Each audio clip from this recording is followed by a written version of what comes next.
ও গাজীপুরের বাবারা, বলেন আমার নবী ইচ্ছা করলে এই বর্ণল মাহফিলে আসতে পারে কি পারে না?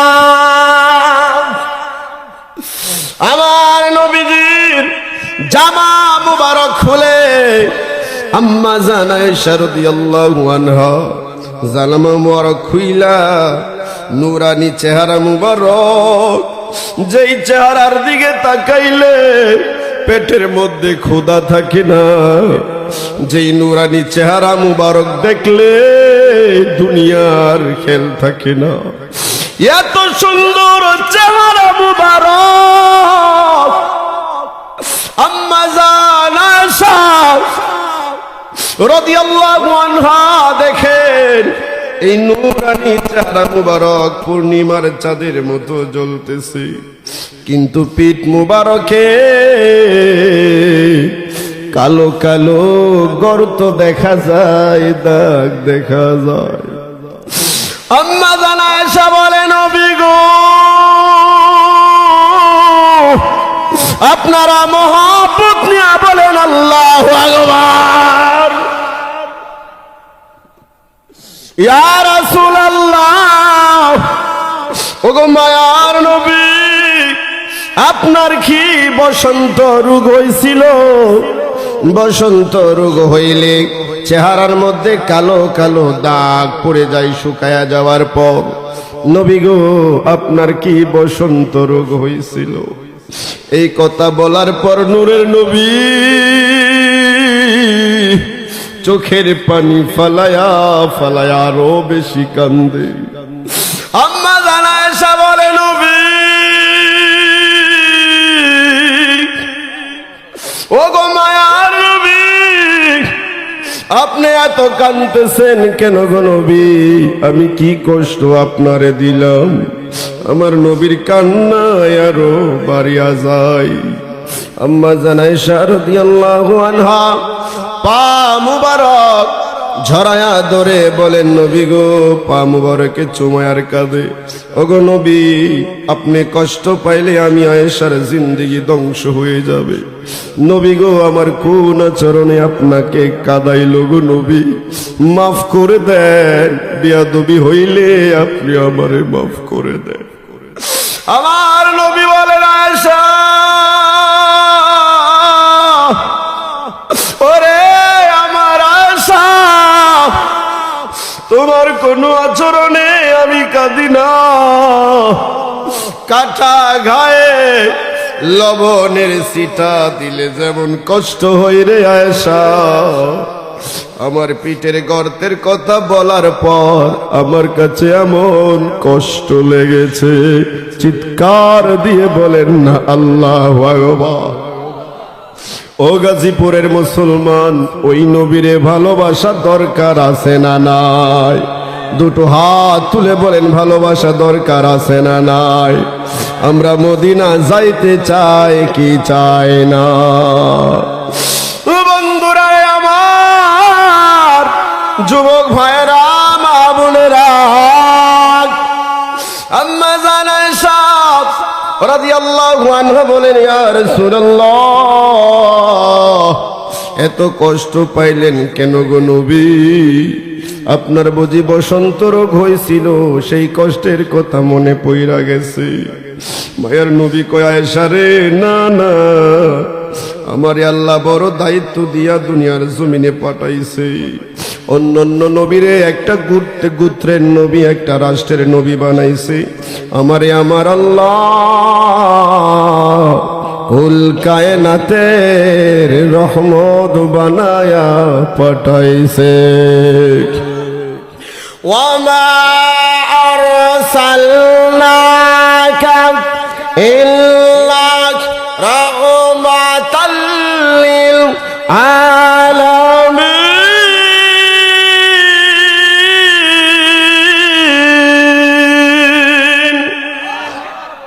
তামাম বিশ্বের জন্য, আসমানের জন্য, জমিনের জন্য, জমিনের নিচের জন্য, জান্নাতের জন্য, আল্লাহ যত জায়গার আমি নবীরে তত জায়গায় আমার আল্লাহ রহমত বানাইছি। মক্কার জমিনে আমি কালিমার দাওয়াত দেই, লা ইলাহা ইল্লাল্লাহ, আল্লাহ ছাড়া কোনো মাবুদ নাই, এক আল্লাহর বন্দেগী করো, মূর্তি পূজা কইরো না, মূর্তি পূজা কইরো না। আয়েশা রে, মক্কার মানুষেরা আমার দাওয়াত কবুল করে নাই। তখন আমার মনে হইল আমার দুধমার দেশ তায়েব শহরে আমি বাল্যকাল কাটাইছি, ওই শহরে গেলে বুঝি আমার দাওয়াত কবুল করবে।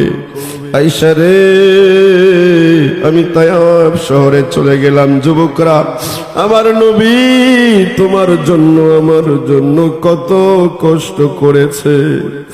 আমার নবী চাইলে আল্লাহর আরশ আজিমে ডান পাশে ঘুমাইতে পারতেন, কিন্তু তোমার জন্য আমার জন্য, এই বর্ণল মানুষের জন্য, বর্ণলের মুসলমানদের জন্য, বাংলার মুসলমানদের জন্য, বিশ্বের মুসলমানদের জন্য আমার নবী আরশে ঘুমাই নাই, ঘুমিয়ে আছে জমিনে। বলেন তো প্রাণ খুলে, ওই নবীর ভালোবাসা আমাদের হৃদয়ে ধারণ করা দরকার আছে না নাই? মায়ার নবী বলে, আয়েশা আমি চলে গেলাম তায়েফের জমিনে। যাওয়ার পরে আমি তায়েফের যুবকদেরকে বললাম, ওরে যুবকেরা, ছোট্ট থেকে তোমরা আমারে চিনো, বলো লা ইলাহা ইল্লাল্লাহ, আল্লাহ ছাড়া কোনো মাবুদ নাই। আম্মা জান আয়েশা রাদিয়াল্লাহু আনহাকে আমার নবী বলে, আর চোখ মুবারক দিয়া পানি মুবারক বেবে দাড়ি মুবারক ভিজে যায়, সিনা মুবারক ভিজে যায়। আমার নবী বলে, আয়েশা রে, এই দাওয়াতটা দেওয়ার পর সাথে সাথে আমার গায়ে অতর্কিত ভাবে পাথর মারতে শুরু করলো। ওই পাথরগুলো আয়েশা আমার কপালে বিদ্ধ হয়, কপালটা ছিদ্র হইয়া রক্ত ফিনকি দিয়া বের হয়ে যায়। আমি বলেছিলাম, রে যুবক,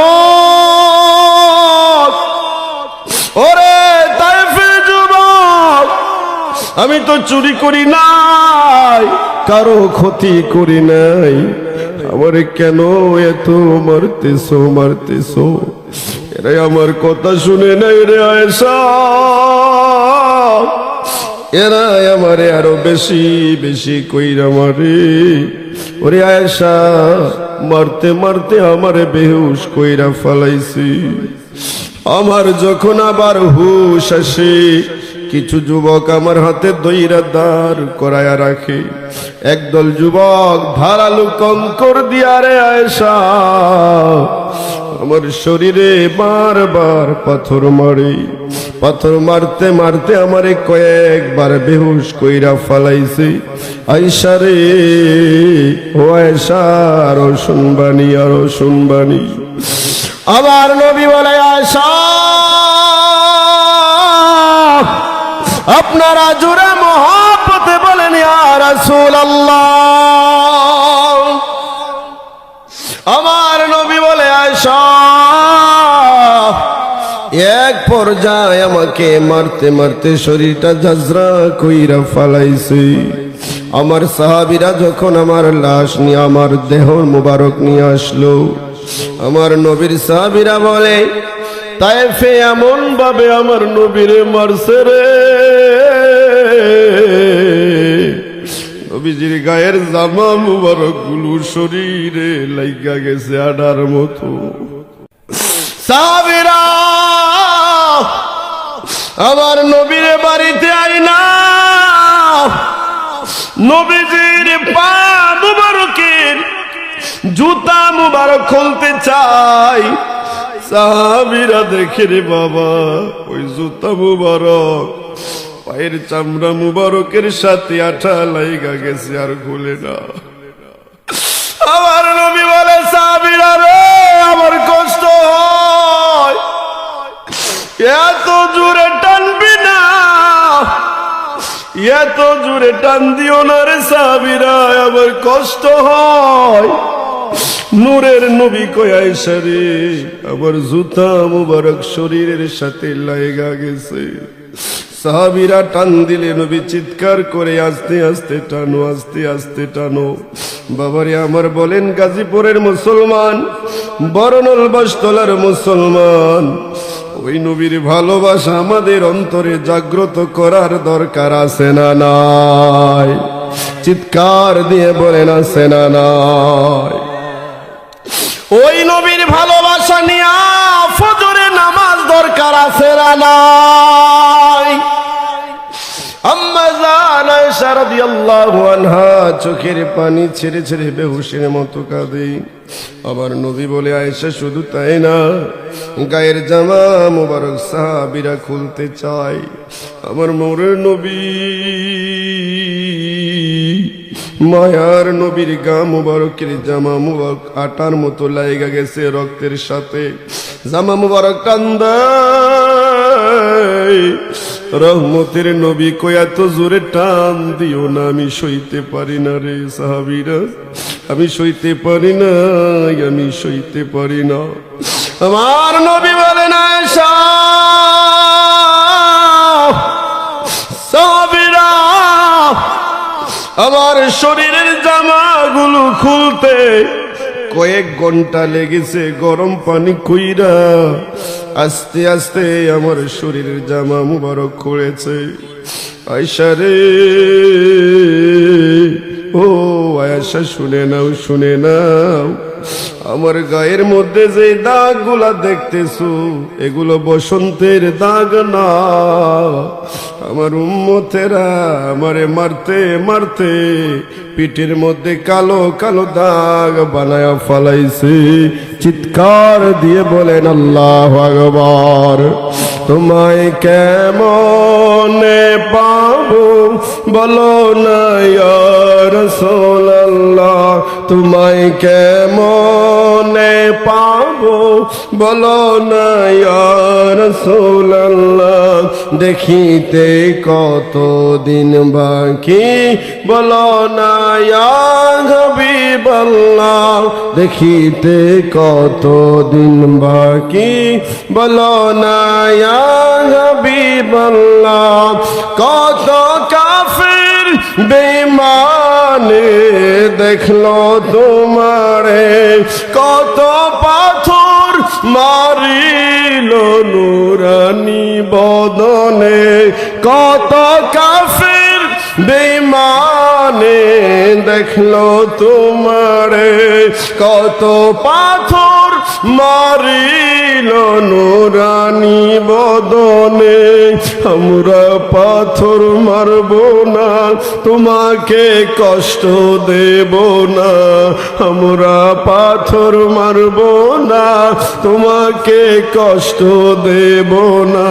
দিদার দিয়ে ধন্য করো গো ইয়া নবী আল্লাহ, তোমায় কেমনে পাবো, গুনগুন করে বলেন, তোমায় কেমন বলো না ইয়া রাসূলুল্লাহ, দেখিতে কতদিন বাকি বলো না ইয়া। চিৎকার দিয়ে বলেন আল্লাহু আকবার। মদিনার মোহাব্বত নিয়া বলেন ইয়া রাসূলুল্লাহ। আমার নবী ডাক দিয়া বলে, আয়েশা রে, আমার পিঠ মুবারকে যেই দাগগুলো তুমি দেখতেছো এগুলো বসন্তের দাগ নয়। আমার তায়েফের উম্মতেরা পাথর মাইরা মারতে মারতে আমার পিঠটা জাজরা বানায়া ফালাইছে।